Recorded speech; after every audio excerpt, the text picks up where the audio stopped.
हजार किताबां पढ़ाया अपना पढ़िया जा जा बढ़दा मंदिर मस्जिद मन अपने च निवड़िया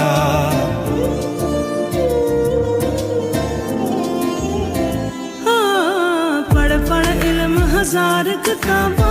Bismillahirrahmanirrahim. Assalamu alaikum dear students. My name is Mohammed Shoaib and today I am here again before you with a new topic. But let me remind you about the topic that we have discussed in the previous videos, that was on percentage. So I will recommend all of you to go and see that lecture again. So before starting this, it's mandatory for you to see that percentage questions. So here I am with a new topic that is about the basic arithmetics. Actually these questions are also the part of your aptitude test, so that's why it is my duty to make you able to solve these questions as well. So let's do that first question. That first question is related to the fraction. अब fraction को हम उर्दू में बटा बोलते हैं, upon, सही है। तो अब इसको हम किस तरह से सॉल्व करेंगे? Basically this question is 72/3 division 18/6. So now how we solve it? So the basic and very easy way to remove this division sign when your numbers are in the fraction is कि आपने क्या करना है, simply 72/3 इस division sign को multiply में convert करेंगे हम, और उससे अगले नंबर को हम रेसिप्रोकल कर देंगे. So it would B 16/18. अब देखिए हमने यहाँ पर डिवीजन की साइन को खत्म कर दिया, आधी हमारी प्रॉब्लम यहाँ से सॉल्व हो गई. उसके बाद अब हम ये देखना है कि हमारे पास जो नंबर है are they cancelling with each other or not. So देखें 3 1 3 और 3 2 6 ये कैंसिल हो गया हमारे पास. अब 18 का टेबल अगर हम इस पे लगाते हैं तो कितनी दफा जाएगा हमारे पास? 18 1 18. और अगर हम 18 को 70 कितनी दफा जाएगा ये टेबल? अगर हम 72 को 18 से डिवाइड करते हैं तो it is going almost 4 times. So 18 1 18 and 18 4 72. अगर आपको डायरेक्ट बड़ा टेबल नहीं आता, if you are not able to do it with the large table, so आप इसको छोटे छोटे हिस्सों में भी तोड़ सकते हैं. पहले आप 2 का टेबल इस पे भी लगाएं और इस पे भी लगाएं, इन that way you can solve it. सही है. और उसके बाद 4 2 8 हो जाएगा. So now the simple form of this whole answer is 8. I hope ये आपको सवाल समझ में आया होगा. So now let's go on to the second question. अगर ये सवाल आपको फिर भी समझ ना आए तो mention in the comments box and इंशाल्लाह will be discussing it again in our next videos. So let's go on to the next question, that is question number 2. अब क्वेश्चन नंबर 2 जो है वो हमें ये बोल रहा है कि आपको जो है वो 27/7 को कन्वर्ट करना है मिक्स्ड फ्रैक्शन के अंदर. अब सबसे पहले हमें यह पता होना चाहिए कि फ्रैक्शन होती क्या है. वो मैं आपको प्रीवियस क्वेश्चन में बता चुका हूं कि फ्रैक्शन का मतलब ये होता है कि जब भी आपका नंबर अपॉन में लिखा जाता है तो उसको हम फ्रैक्शन नंबर बोलते हैं. अब फ्रैक्शन की बहुत सारी टाइप्स होती हैं, that is proper fraction, improper fraction and other one is compound fraction. Actually compound fraction जो है वो मिक्स फ्रैक्शन का दूसरा नाम है. अब इसको सॉल्व किस तरह से करेंगे? अब हमने इस नंबर को मिक्स फ्रैक्शन में कन्वर्ट करना है. So the easy way is to write them in the division form. अब 7 बाहर रखना है, 27 अंदर रखना है. अब 7 का table how many times it will go on to the 27. तो 27 पे नहीं जाता तो इसलिए हम इस पे लेस नंबर ट्राई करेंगे. So that is 21. सो अब कितना जवाब आ गया? 6 आ गया. अब इसको हम कंपाउंड फ्रैक्शन में कैसे लिखेंगे? 3 7 नीचे और 6 ऊपर. So now this is called 3 whole 6/7. This is how we converted this simple fraction into the compound fraction. अब यहाँ पर मैं आपको एक और इंटरेस्टिंग चीज बताना चाहता हूँ कि आप हर एक फ्रैक्शन को मिक्स फ्रैक्शन में कन्वर्ट नहीं कर सकते. There are certain fraction which are not been able to convert it into the mixed fraction. अब वो क्या है वो हम डिस्कस करते हैं. अब देखें इसका जो मिक्स फ्रैक्शन था वो है 27/7 का है 3 होल 6/7. अब इसको अगर आप दोबारा मिक्स फ्रैक्शन को सिंपल फ्रैक्शन में कन्वर्ट करना चाहेंगे तो आपने क्या करना है? 7 को 3 से मल्टीप्लाई कर देना है. 7 3 21 और उसमें 6 ऐड करके it would be 27/7 again. So it is how we convert the simple fraction into the mix fraction and then mix fraction again into the simple fraction. You just need to multiply 7 with the 3, it is going to be 21, and then add 6 into it, it will become 27/7. But remember that I told you that you cannot convert all fraction into the mixed fraction. और वो कौन सी fraction है याद रख लें, जिनका भी numerator part बड़ा होता है और डिनोमिनेटर पार्ट छोटा होता है उसको मिक्स फ्रैक्शन में कन्वर्ट कर सकते हैं. और जिसका रिवर्स होता है, मतलब कि न्यूमरेटर पार्ट छोटा हो जाए और डिनोमिनेटर पार्ट बड़ा हो जाए, तो उसको हम मिक्स फ्रैक्शन में कन्वर्ट नहीं कर सकते. फॉर एग्जांपल 7/27 को हम मिक्स फ्रैक्शन में कन्वर्ट नहीं कर सकते. It can not be converted to the mix fraction. I hope you get this point कि how we convert this fraction into the mix fraction. So now let's carry forward and let's move on to the third question that is related to the basic arithmetics, and that is your ratio question. अब हम आगे चलते हैं and we are going to talk about the ratio. अब हमने ratio को किस तरह से सॉल्व करना है. अब क्वेश्चन नंबर 3 हम डिस्कस करने जा रहे हैं, that is 8 ratio question mark then double proportion and then 1/4.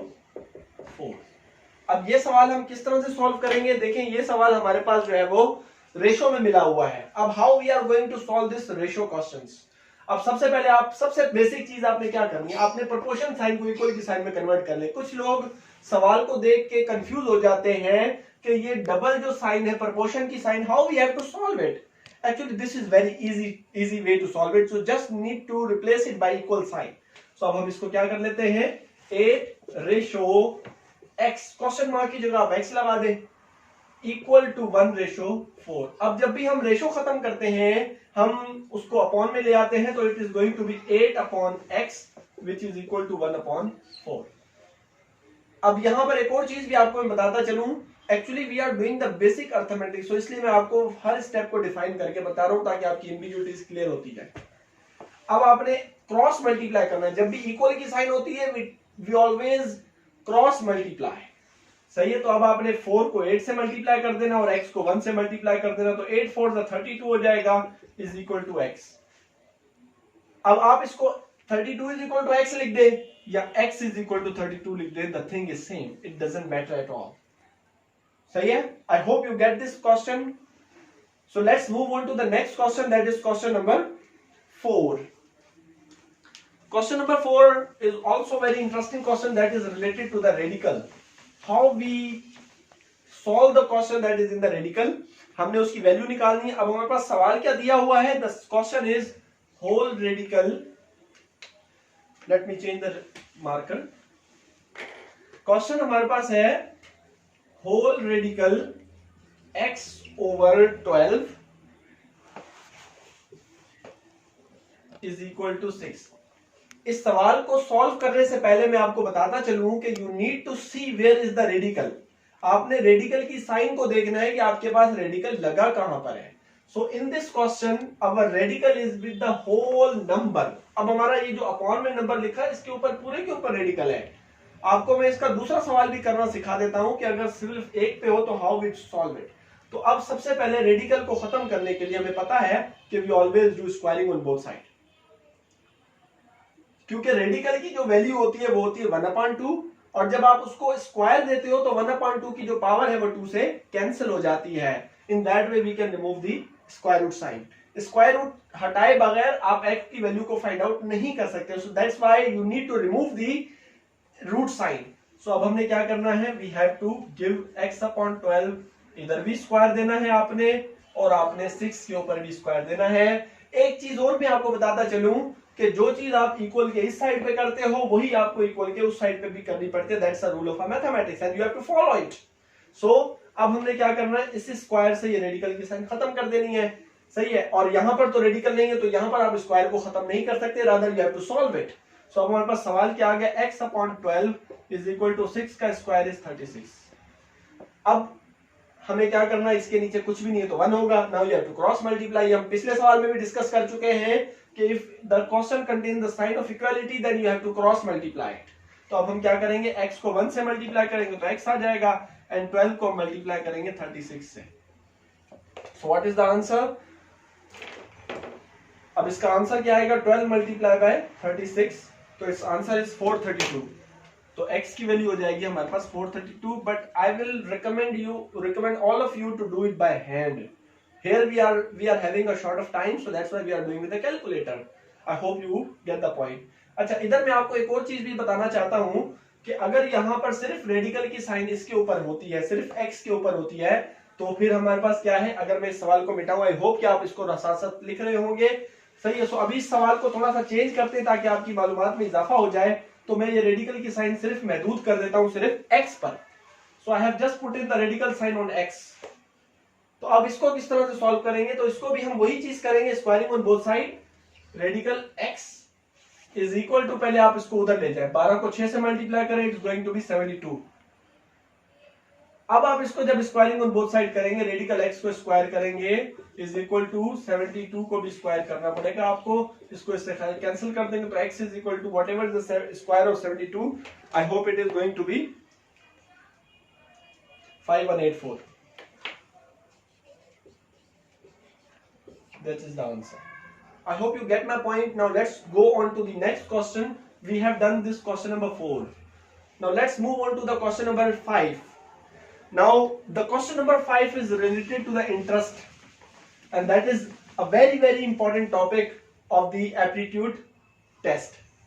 So अब अगर मैं इसकी सवाल की बात करता हूं तो अब इसमें सवाल लिखना, सवाल में क्या बोल रहा है कि simple interest. Actually this is a simple arithmetic. हम इसके ऊपर सिर्फ हम इसको क्वेश्चन में बात कर रहे हैं, लेकिन हम we will be shooting one more video on to the topic of interest. So kindly हमें कमेंट्स बॉक्स में बताएं कि आपको सिंपल इंटरेस्ट और कंपाउंड इंटरेस्ट में कितना शौक है उसको सीखने का, and we will be coming up with the one separate video for the topic of interest. लेकिन अभी हम इसको सिर्फ एक क्वेश्चन ट्रीट करते हैं. अब simple interest on ₹400 in 3 years or at the rate of 5% per annum. अब देखें ये सवाल आपकी, हमारी, आपकी और मेरी और हम सब की आम जिंदगी का सवाल है, सही है, जो हमें आना चाहिए. अब सवाल क्या है, आपको बोल रहा है कि you have to find out the simple interest. Interest हमारे पास दो तरह के होते हैं, एक होता है सिंपल इंटरेस्ट और एक होता है कंपाउंड इंटरेस्ट. उसके ऊपर मैं आपको दोबारा बता चुका हूं कि उसके ऊपर जो है वो हम सेपरेट वीडियोस बनाएंगे इंशाल्लाह. सही है, do support us and motivate us to make more videos. So simple interest का फार्मूला क्या होता है, I is equal to P multiply by R multiply by T whole divided by 100. अब what is here P stand for principal amount जो आपने लिया है. तो यहाँ पर कितना लिया आपने, ₹400, तो 400 रुपए आपका जो है वो प्रिंसिपल अमाउंट हो गया. सही है. जैसे फॉर एग्जांपल आप बैंक के पास जाते हैं और बैंक ने आपको कुछ पैसे दिए हैं, आपने उधार लिया, तो that is the principal amount that you have to repay at the maturity date. जब उसके 3 साल गुजर जाएंगे, 3 साल के बाद आपको वो 3000 रुपए दोबारा लौटाने हैं. What is the amount here is ₹400, sorry. तो आपको 400 रुपए 3 साल के बाद वापस देने हैं. That is a principal amount. Multiply by rate. Rate, सूद का रेट कितना है, 5% है, और वो भी सालाना है. You have to see it per annum, तो इसलिए हम यहाँ पर 5 रखेंगे. मल्टीप्लाई बाय, अब आपका टाइम भी ऑब्वियसली अगर ये 5% पर एनम है तो टाइम भी आपका ईयर में होगा. सो अब 3 से मल्टीप्लाई करेंगे, होल डिवाइडेड बाय 100 कर दें. इसका मतलब ये हो गया कि 0 से 2 0 कैंसिल हो गया. तो what is the answer, 4 5 is 20 and 23 is 60. So the answer is your 60 rupees. अब इसका मतलब क्या हुआ कि जब आप 400 रुपए उधार लेंगे तो आपको रीपे कितना पड़ेगा, how much amount you have to repay, you have to repay 460 rupees at all after 3 years. So ये हमारे पास इंटरेस्ट निकला है. तो इसका इंटरेस्ट का अमाउंट 60 रुपए है. और अगर आपको बोले कि इसका अमाउंट निकालें तो अमाउंट का फार्मूला भी वेरी सिंपल होता है. अमाउंट का फार्मूला होता है प्रिंसिपल प्लस इंटरेस्ट. तो प्रिंसिपल कितना है, 400 रुपए, इंटरेस्ट है आपके पास 60 रुपए, तो ये ओवरऑल आपका अमाउंट 460 रुपए हो गया. इसका मतलब आपको 400 रुपए के ऊपर अगर आप लोन लेते हो, उधार लेते हो, तो आपको रीपे 460 रुपए करना पड़ेगा. Thank you so much guys, hope you have understand this all the question. I have a dream, that's all I need. I'll make it happen with some work and belief.